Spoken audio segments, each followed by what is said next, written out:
Hi dear students, कैसे हो आप? अच्छे हो, मैं भी अच्छा हूँ। लॉकडाउन 4 फिर आने वाला है। कोई बात नहीं, आने दो। इतने दिन वेट कर लिया और वेट करेंगे। तो दोस्तों आज मैं आपको विद्युत रसायन इलेक्ट्रोकेमिस्ट्री में ही एक ऐसा टॉपिक पढ़ाने वाला हूँ जो कई स्टूडेंट्स ने कमेंट्स के द्वारा भी मुझे पूछा था कि सर सेल और बैटरी में क्या फर्क है।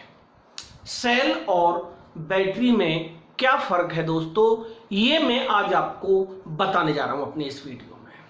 तो दोस्तों देखिए, इलेक्ट्रोकेमिस्ट्री का ये है सेल एवं बैटरी में अंतर। Cell and battery. देखिए दोस्तों, सेल क्या होता है? सेल जो होता है ये सिंगल यूनिट होती है, मतलब एकल होता है। दोनों ही, पहले दोनों में समानता क्या है आप ये समझ लीजिए। सेल और बैटरी दोनों ही ऊर्जा, कृत्रिम ऊर्जा के स्रोत हैं। दोनों से हमें ऊर्जा मिलती है, ठीक है ना। अगर किसी जो होगा, जो अकेला होगा, वो जो एकल होगा, उसे हम सेल का नाम दे देते हैं। और एक ग्रुप ऑफ सेल्स, यानी कि बहुत से सेल मिला दिए जाएं तो बनती है एक बैटरी। तो क्या बात निकल के आई दोस्तों कि बैटरी और सेल दोनों एक दूसरे के कॉम्प्लीमेंट्स हैं, दोनों एक दूसरे के पूरक हैं। समझ में आ गई बात नहीं? अगर अकेली यूनिट होगी, एकल होगा, तो वह सेल होगा, और बहुत सारे सेल जोड़ दिए जाएं तो एक जो युक्ति तैयार होती है उसको कहते हैं दोस्तों बैटरी। अब ये जो जोड़े जाते हैं, एकल सेल्स जो जोड़े जाते हैं, वो दो तरीके से जोड़े जाते हैं, एक सीरीज में और एक पैरेलल। बैटरी दो तरीके से बनाई जा सकती है, एक सीरीज में, एक पैरेलल, और एक सीरीज में। दो तरीके से बनाई जा सकती है। अब देखिए दोस्तों, तो ग्रुप ऑफ सेल्स जो किया जा सकता है वो दो तरीके से किया जा सकता है। एक तो सीरीज में, श्रेणी के रूप में किया जा सकता है दोस्तों, और एक किया जा सकता है पैरेलल, समानांतर, पैरेलल। तो दोस्तों अब देखिए सीरीज में कैसे, ये जो आप देख रहे हैं, ये बड़े वाला, ये प्लस यानी कि एनोड है, और ये जो आप जो देख रहे हैं छोटे वाला, ये आपका नेगेटिव है, ये प्लस है और ये नेगेटिव है, ठीक है। फिर आगे, फिर छोटा, फिर बड़ा, फिर छोटा, फिर बड़ा, इस तरीके से आप ये जो है आप देख रहे हैं, ये सीरीज में हमने जोड़ दिया है सेलों को। एक बार प्लस, एक बार ये प्लस है, ये माइनस, प्लस माइनस, ऐसे चलते चले जाएंगे। ये माइनस, ये प्लस, ये माइनस, ये प्लस, ये माइनस, ये सीरीज में जोड़े जा रहे हैं। तो सीरीज में होता क्या है दोस्तों, अब इनको दोनों तरीके से बनाने की जरूरत क्या पड़ती है, मैं थोड़ा सा यहां आपको समझा देता हूं। बैटरी के बारे में ही थोड़ा सा मैं आपको समझा देता हूं। सीरीज में क्या होता है दोस्तों, सीरीज में वोल्टेज बढ़ जाती है। सीरीज में वोल्टेज बढ़ जाती है, और दोस्तों क्या हो जाता है, करंट कम हो जाता है। किसमें? सीरीज में। इस युक्ति में, ये जो युक्ति आप देख रहे हैं ये सीरीज है। इस सिस्टम में क्या हो जाता है दोस्तों, सीरीज में वोल्टेज कम हो जाती है, सॉरी वोल्टेज बढ़ जाती है और करंट कम हो जाती है। तो दोस्तों ध्यान रखना आप, तो इस तरीके से मान लो आपको 10 वोल्ट की बैटरी बनानी है तो आपको क्या करना होगा, 2 + 2 + 2 + 2 + 2 इस तरीके से आप जो है 10 वोल्ट कर लेंगे। यानी कि 5 सेल अगर आप सीरीज में जोड़ देंगे तो आपको 10 वोल्ट की बैटरी मिल जाएगी। आगे बात समझ में नहीं आई। अब मैं पैरेलल में बताता हूं। अगर हम बहुत सारे सेल्स को पैरेलल जोड़ दें, बहुत सारे सेल्स को दोस्तों अगर हम पैरेलल जोड़ दें, देखिए पैरेलल में एक युक्ति यहां तैयार कर रहा हूं। ये जो है एक युक्ति है, तो मैंने अभी कहा था बड़े वाला प्लस है और छोटे वाला माइनस है। इसी तरीके से हमने इन्हें तैयार कर लिया। तो ये सारे के सारे माइनस हैं और ये सारे के सारे प्लस हैं। अब इन्हें हमें जोड़ना कैसे होगा, ये इस तरीके से हमने जोड़ लिए और एक को कर दिया हमने प्लस और एक को कर दिया हमने माइनस। तो दोस्तों आपको याद रखना, ये है हमारा पैरेलल संयोजन। ये पैरेलल है इस तरीके से। ये क्या है दोस्तों, ये पैरेलल है। अब इसमें क्या होता है, इसमें वोल्टेज तो दोस्तों कम रहती है और करंट इसमें बढ़ जाता है।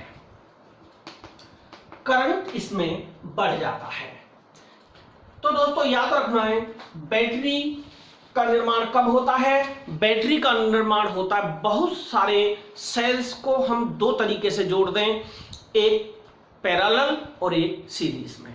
दोनों में मैंने पैरेलल और सीरीज में क्या डिफरेंस होता है वो भी मैंने आपको बता दिया। तो अब दूसरी बात क्या होती है, ये जो बैटरी होती हैं फिर चलता हूं मैं आगे। एक अंतर तो ये था, दूसरा अंतर देखिए, सेल जो होते हैं ये प्राइमरी होते हैं। प्राइमरी का मतलब है दोस्तों प्राथमिक होते हैं, और ये जो होते हैं ये सेकेंडरी होते हैं, द्वितीयक होते हैं। अब देखिए प्राइमरी का क्या मतलब है, प्राइमरी का मतलब है दोस्तों ये एक ही बार यूज्ड होते हैं, फिर फेंक दिए जाते हैं। ये क्योंकि नॉन रिचार्जेबल होते हैं, इनको रिचार्ज नहीं किया जा सकता, इन्हें बार बार प्रयोग में ला सकते हैं क्योंकि ये चार्जेबल होते हैं, इनको बार बार चार्ज किया जा सकता है बैटरीज को। अगला अंतर समझें दोस्तों, सेल से जो हमें एनर्जी मिलती है, ये जो है बहुत ही शॉर्ट टाइम एनर्जी मिलती है। शॉर्ट टाइम एनर्जी हमें प्राप्त होती है। शॉर्ट टाइम का मतलब कम समय में, और ये लॉन्ग टाइम तक हमें एनर्जी दे सकते हैं। ये चीप होते हैं, मार्केट में सस्ते मिलते हैं, और ये जो होते हैं कॉस्टली होते हैं, ये महंगे होते हैं, उनकी अपेक्षा कीमती होते हैं। ये लॉन्ग टाइम तक चलती है, जैसे आपने देखा होगा व्हीकल्स में जो बैटरी होती है, हमारे इन्वर्टर की बैटरी होती है, ये कई सेलों को मिलाकर के ग्रुप तैयार किया जाता है, इसलिए उसको बोलते हैं बैटरी। और जो एवररेडी, निप्पो, इनका जो यूज किया जाता है टॉर्च में, घड़ियों में, उनमें यूज किया जाता है। इसका व्हीकल्स में जैसे 6 वोल्ट की बैटरी, 12 वोल्ट की बैटरी, तो जैसे मान लो 12 वोल्ट की बैटरी तैयार करनी है तो 2-2 वोल्ट के आपको 6 सेल जोड़ने पड़ेंगे। समझ रहे हैं ना? तो ये जो है दोस्तों होता है। अब और मैं अंतर और भी बता रहा हूं दोस्तों, और क्या अंतर होता है, ये जो होते हैं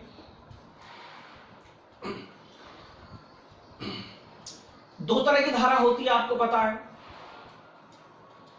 तो जो सेल होते हैं क्या करते हैं, ये अनुत्क्रमणीय होते हैं, अनुत्क्रमणीय होते हैं।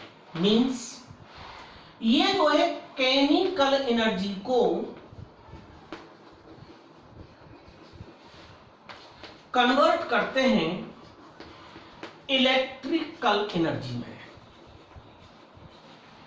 और ये क्या करते हैं दोस्तों, ये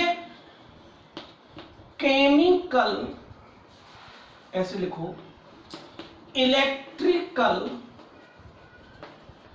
एनर्जी को केमिकल में बदलते हैं, केमिकल एनर्जी में बदलते हैं, और केमिकल एनर्जी को फिर इलेक्ट्रिकल में एनर्जी करते हैं। तो ये जो होती हैं ये उत्क्रमणीय होती हैं। बैटरी जो होती हैं दोस्तों, रासायनिक दृष्टि से ये अंतर है, आप समझ लें। ये अनुक्रमणीय होती हैं, ये उत्क्रमणीय होती हैं। ये जो होता है इनमें एक विद्युत अपघट्य भरा होता है, विद्युत अपघट्य जो भरा होता है वो इनमें लिक्विड होता है, और इनमें जो विद्युत अपघट्य होता है वो ड्राई होता है।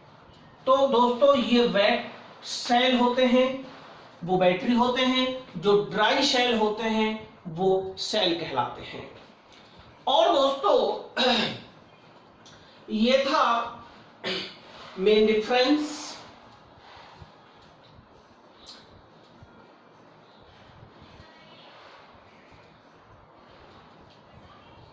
तो ये आपको सेलों में जो एक और दो चीज, ये तो इनके मुख्य अंतर हो गए, इनके बारे में और भी कुछ मेरे पास कमेंट्स आए थे, उनका भी मैं जवाब दे रहा हूं आपको। तो दोस्तों एक ने पूछा था मुझे, आदर्श सेल का आंतरिक प्रतिरोध क्या होता है। तो दोस्तों ध्यान रखना है, शून्य होता है, शून्य होता है आंतरिक सेल का। तो दोस्तों ये होता क्या है, आंतरिक प्रतिरोध क्या होता है। फिर एक ने पूछा कि सर आंतरिक प्रतिरोध क्या होता है। तो दोस्तों आंतरिक जो प्रतिरोध होता है सेल का, ये दो पे डिपेंड करता है, इन दो का योग होता है। किस किस का, एक तो जो इलेक्ट्रोड का प्रतिरोध होता है, इलेक्ट्रोड के प्रतिरोध का, प्रतिरोध को डिनोट करते हैं आर से, और एक होता है जो इलेक्ट्रोलाइट होता है, विद्युत अपघट्य जो भरा होता है उसे कहते हैं इलेक्ट्रोलाइट। इलेक्ट्रोलाइट होता है। इन दोनों का जो प्रतिरोध है R1 और R2, ये तुम्हारा आंतरिक प्रतिरोध R बराबर होता है R1 प्लस R2। तो दोस्तों ये थे तुम्हारे। अब देखिए आंतरिक प्रतिरोध में क्या होता है, जो अब देखिए इससे एक और मुझे कमेंट पूछा गया था। तो आपको हर चीज पर ध्यान देना है। आंतरिक प्रतिरोध का क्या हो जाता है, जब हम चार्ज करते हैं ना सेल को, आंतरिक प्रतिरोध जब उसे हम चार्ज करते हैं सेल को, तो जो R है ये आपका याद रहना घट जाएगा, आंतरिक प्रतिरोध। और जब ये सेल डिस्चार्ज हो जाता है तो जो R है ये डिस्चार्ज होता है तो बढ़ जाता है। इस बात को ध्यान रखना। तो दोस्तों ये था आपका। अब मैं प्रतिरोध की बात कर रहा हूं, ये तो आंतरिक प्रतिरोध हो गया। प्रतिरोध जो होता है सेल का, उसमें क्या हो जाता है दोस्तों, डिस्चार्ज पर बढ़ जाता है। डिस्चार्ज कर दोगे आप तो बढ़ेगा, डिस्चार्ज पर बढ़ेगा, और उसे जब आप चार्ज करोगे तो दोस्तों ये घटेगा, एक दूसरे का अपोजिट चलता है। तो ये थे दोस्तों जो इसका ईएमएफ होता है सेल का ईएमएफ कब उत्पन्न होता है? सेल का ईएमएफ रासायनिक ऊर्जा सेल का जो ईएमएफ होता है रासायनिक ऊर्जा से उत्पन्न होता है। किससे उत्पन्न होता है दोस्तों? रासायनिक ऊर्जा से। और इसका जो शुष्क सेल जो होते हैं, जो शुष्क सेल होते हैं, ड्राई सेल में भी आपसे कह रहा था, इनका जो ईएमएफ है तो वो 1.5 वोल्ट होता है। और जो बैटरी होती हैं, जिन्हें द्वितीयक सेल भी कहते हैं बैटरी को, इनका जो द्वितीयक सेल ये जो होते हैं, इनका जो होता है वो 2.2 वोल्ट होता है ईएमएफ। तो दोस्तों आपने क्या सीखा?